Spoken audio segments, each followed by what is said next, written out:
करते हैं, मेरे जैन साहब हैं, कुलसेठ जी हैं, ये हम भी हैं, मेरे पास एक कविता हम भी।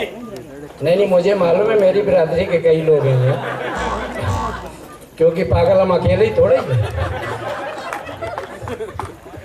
मेरा एकमात्र उद्देश्य है कि आप लोग जब तक ये गायक अपनी, इन लोगों में क्या है, ये तैयारी करते हैं काफी देर तक।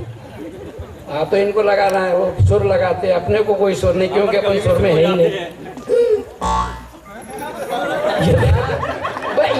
यही आनंद आना चाहिए आपको, ऐसा सहज में जो आनंद है वो कहीं नहीं होता। अब देखो मैं कुछ भी बोल रहा हूँ, वो दो बच्चियां बात कर रही, उन्हें उसी में आनंद आ रहा है। आनंद आना चाहिए, कैसे भी आए, आनंद की कोई परिभाषा नहीं है, जैसे आपको आनंद आए वैसे आ जाए। एक बार मेरे से भी कहा, ऐसे म्यूजिक कॉन्फ्रेंस हुई थी तो मेरे से भी कहा कि भाई साहब आप भी कुछ गाओ, जब कविता पढ़ते हो तो आप मतलब गा भी सकते हैं। तो एक दिन म्यूजिक कॉन्फ्रेंस में गायक बैठे थे, गाने के सेंस में मुझसे फरमाइश हुई कि मैं भी गाऊं, कुछ पक्का राग सुनाऊं। मैंने ज्यों ही छेड़ा तराना, बीच महफिल से आवाज आई, माँ से आगे मत गाना। तब से मैंने गाना छोड़ दिया। मैं समझता हूँ, हाँ भाई वैसे मैं गा सकता हूँ, ऐसी बात नहीं।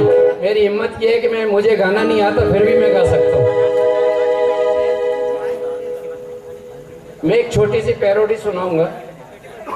हाँ पैरोडी आती है मेरे को, बहुत सी चीजें आती, तभी तो मंच पे बुलाया गया। यहाँ से अपनी बात शुरू करता हूँ कि आज की रात संगीतमय बना देंगे हम, इसी पंडाल में चांद तारों को मात दिला देंगे हम। आप तो बस हौसला अफजाई करें इन साहित्यकारों की, कवियों की और गायकों की। आज की रात यादें रात बना देंगे। ये बहुत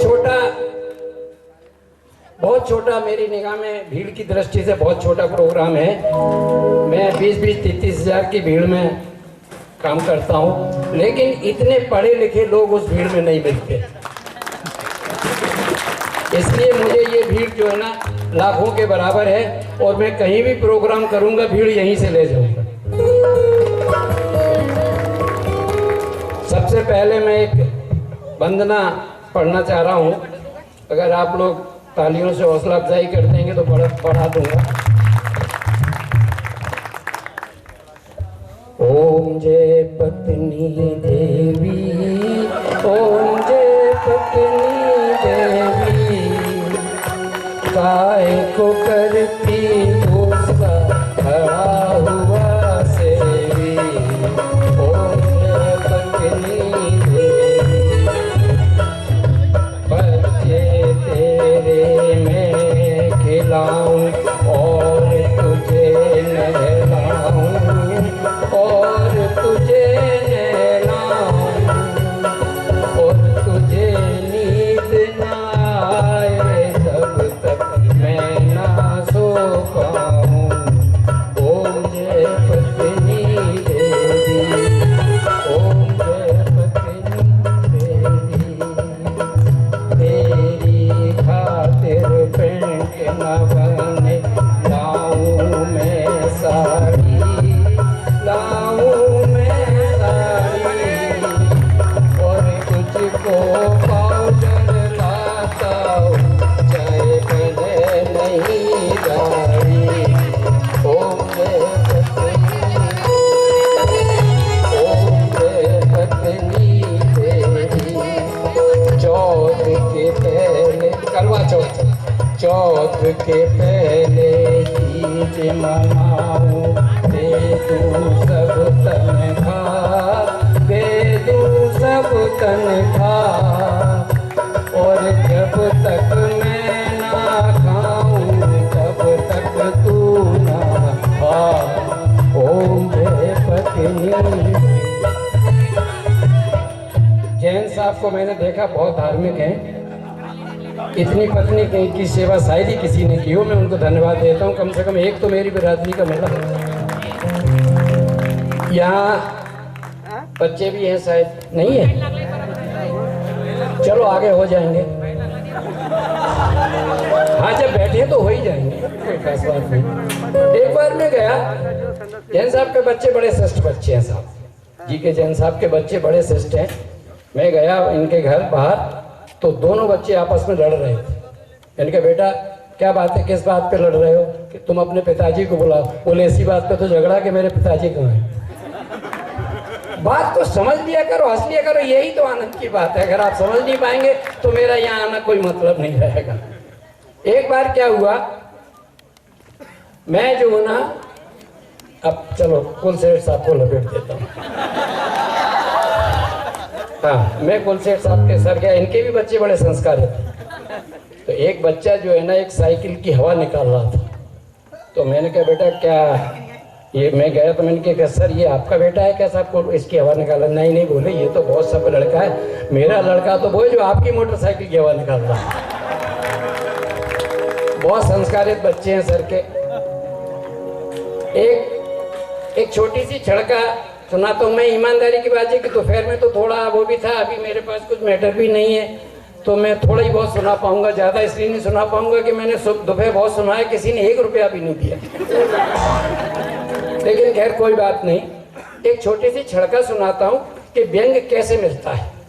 व्यंग जो है ना ढूंढना पड़ता है, आपके आसपास ही होता है व्यंग, और उसको ढूंढने के लिए आपको थोड़ा दिमाग लगाना चाहिए, और थोड़ा दिमाग तो मेरे ख्याल से सभी में है। नहीं है आप लोग तो ऐसे सुनते हो शांत हो गए जैसे है ही नहीं किसी में। एक क्या, मैं पहले डॉक्टरी करता था, अब नहीं करता, और ये नहीं करता ये समाज के लिए अच्छी बात है। हाँ, ये समाज के हित में मैंने छोड़ा डॉक्टरी करना, और उससे पहले मैं ट्रांसपोर्टर भी था। तो क्या होता है कि ट्रांसपोर्ट पे मैं बैठा था तो अचानक एक ड्राइवर ने, देखो कहाँ से बैंक ढूंढा जाता है, मैं आज बैंक का कवि हूँ इसलिए मैंने बैंक ढूंढने की कोशिश की। मैं अपनी ट्रांसपोर्ट पर बैठा चर्चा कर रहा था, पास में ही मेरा एक लड़का जो है ना वो खेल रहा था, मैं अखबार पढ़ रहा था, तभी एक ड्राइवर ने, और मैं पास में बैठे हम चर्चा कर रहे थे, समीप ही हमारे कुछ गधे चल रहे थे। अब बस यहीं से बैंक उठाया है, और कैसे उठाया ये इसको आप देख लें। बैठ जाओ भाई साहब, पिछली साल भी आप बैठ गए थे आराम से। हाँ, कहीं भी बैठ जाओ, तो गवर्नमेंट ने छूट कर दी, कहीं भी बैठो। हाँ, ये बैठ नहीं है तो कहीं भी बैठो, आप ही बैठ जाओ, जिनको ढूंढ रहे वो नहीं आई हैं।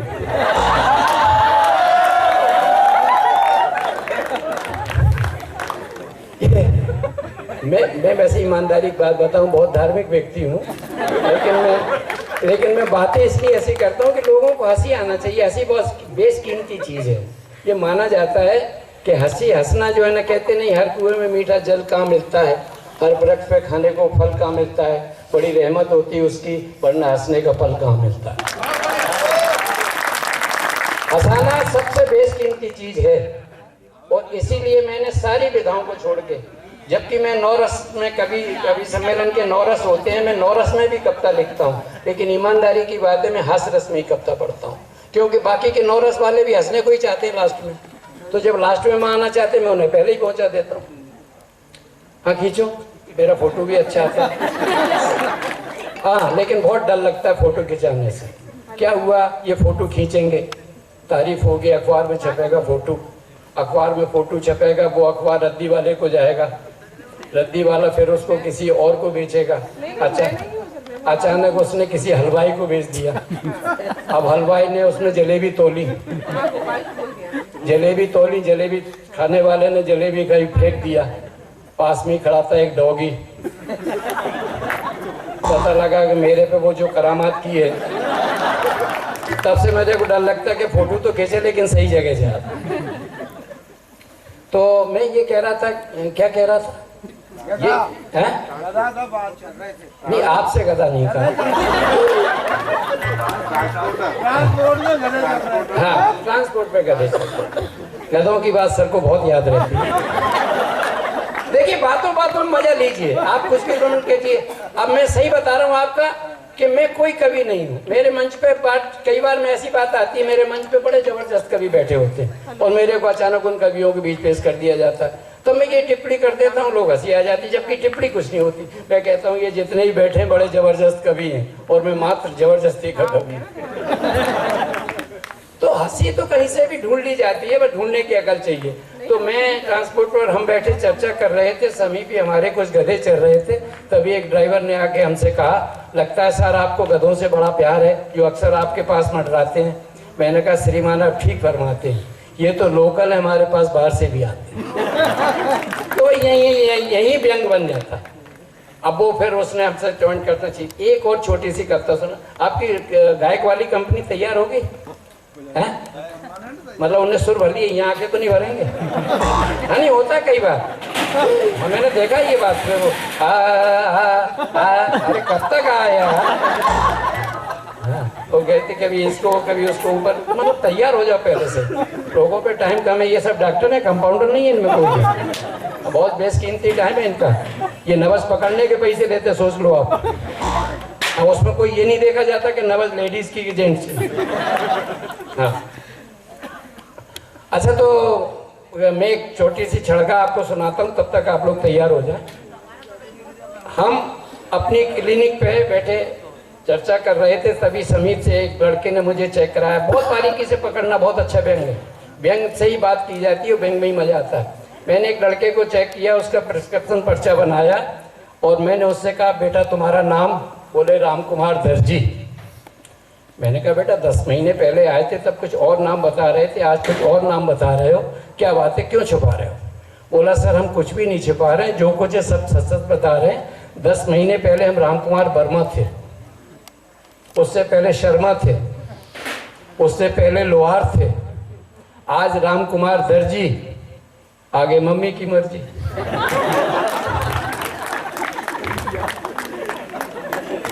पिछले साल तो बीच में नहीं टोक देते।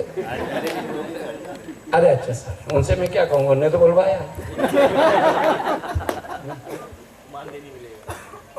एक जगह में बैठा तो आगे 2-4 लड़के जो है ना बैठे थे, छोटे छोटे बच्चे, 5-6 साल के बच्चे बैठे थे। तो एक लड़का बड़ा होशियार निकला। उनसे एक टीचर ने पूछा कि बताओ बेटा बायोलॉजी और सोशोलॉजी में क्या अंतर होता है? बहुत अच्छे घर का लड़का था, पढ़े लिखे घर का, ये मान के चलो कि वो मुझ जैसे होशियार का लड़का था। हाँ, हर एक आदमी को होशियार लड़के नहीं हो सकते, बाप होशियार होगा तो ही तो लड़का होगा। तो वो मेरा लड़का था, उसने खड़े होकर जवाब दिया। बोले पापा मैं जवाब दे दूं? मैंने कहा बेटे दे दो। तो टीचर ने पूछा कि बताओ सोशोलॉजी और बायोलॉजी में क्या अंतर है? बताइए आप लोग, कोई बता सकते हैं? नहीं बता सकते, क्योंकि आप मेरे जैसे के लड़के ही नहीं हैं। चलिए, तो मेरे लड़के ने क्या जवाब दिया? वो खड़े होके बोला पापा, मैंने कि पापा नहीं बेटा टीचर की तरफ बताओ। तो उसने कहा टीचर जी सोशोलॉजी बायोलॉजी में ये अंतर होता है कि अगर बाप बेटे की शक्ल मिल जाए तो बायोलॉजी। ठीक बात है, बायोलॉजी कर। अरे आप लोग समझ गए क्या? अगर बाप बेटे की शक्ल मिल जाए तो बायोलॉजी, और अगर शक्ल नहीं मिले तो समझो सोशोलॉजी। जोरदार ताली।